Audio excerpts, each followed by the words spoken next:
Elektronický recept oslavuje už 10 rokov.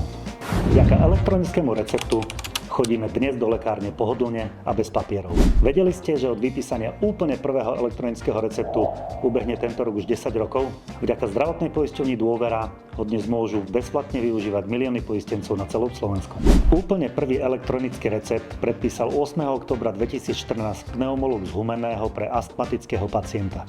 V roku 2017 sa ukázalo, že štátny e-health nie je pripravený na spustenie a hrozilo, že Slovensko príde o milióny eur z eurofondov. Vtedy Ministerstvo zdravotníctva rozhodlo, že štát prevezme elektronický recept od Dôvery. Udialo sa to rýchlo a zadarmo. Od roku 2018 je preto riešenie od Dôvery súčasťou štátneho e-healthu a je dostupné pre všetkých. Kým v roku 2014 bolo do systému zapojených 300 lekárov, v roku 2018 ich už bolo 10 000. V súčasnosti lekári na Slovensku každoročne vystavia vyše 60 miliónov elektronických receptov. Elektronický recept nešetrí len čas, ale aj peniaze. Len za prvé 4 roky od spustenia sme v Dôvere na elektronickom recepte ušetrili 35 miliónov eur.